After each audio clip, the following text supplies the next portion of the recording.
দরকার, আর সেই লাশ জামাতের উপর চাপাই দেওয়া তাদের দরকার। আমরা সতর্ক আছি, এই কার্ড, এই চাপাই দেওয়ার রাজনীতি আর চলবে না।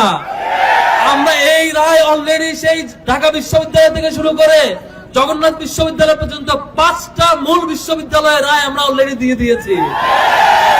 আমরা আমাদের যুব সমাজ, যে ছাত্র সমাজ বাংলাদেশ সম্পর্কে সিরিয়াসলি জ্ঞান রাখে, আপডেট রাখে, কে বাটপারি করে, কে সঠিক ইনফরমেশন দেয়, কে ধাপ্পাবাজি করে, কে ফ্যামিলি কার্ডের নামে ভুয়া রাজনীতি করে, এগুলো আমরা জানি।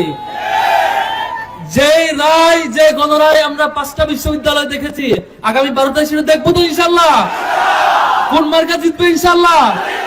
কোন সে মার্কা? 2টা ভোট, একটা হচ্ছে হ্যাঁ ভোট। প্রথম ভোট কে? যেটা তারেক রহমানকে বলতে 2 মাস সময় লাগছে, তাই না? আমরা বহু আগে রায় দিয়ে দিয়েছি। তিনি যখন মনে করছেন তিনি বোধহয় হারবেন, হ্যাঁ মনে হয় জিতবে, এরপর তিনি হার পক্ষে চলে আসছেন। তাহলে প্রথম ভোট কোথায় হবে?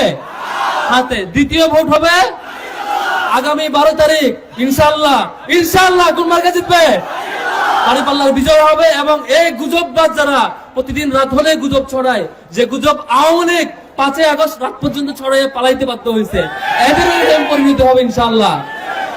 খুব বেশি কিছু না, আওয়ামী লীগ যা করতো তা তারা করছে, গুজব তারা করছে, তারপর খুন তারা করছে, চাঁদাবাজি তারা করছে। মার্কেটে খালি ধানের নৌকা থেকে ধানের শীষ হয়ে গেছে, খুব বেশি পার্থক্য নাই। আমরা এটার জবাব 12 তারিখ দিব ইনশাআল্লাহ।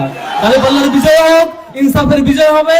যে আজ যে ভয়েস আমরা ঢাকা বিশ্ববিদ্যালয়ে শুনতে পেয়েছি, সর্বশেষ জগন্নাথে শুনতে পেয়েছি, যার ভয়ে বিএনপি এবং ছাত্র দল নির্বাচন কমিশন ঘেরাও করেছে এবং শাহজালাল প্রযুক্তি বিশ্ববিদ্যালয় নির্বাচন বন্ধ করে দিয়েছে, তার জবাব আমরা 12 তারিখ দিব ইনশাআল্লাহ। শেষ করছি, দাঁড়িপাল্লার বিজয় হোক। ওয়া মা তাওফিক ইল্লা বিল্লাহ। আসসালামু আলাইকুম ওয়া রাহমাতুল্লাহ।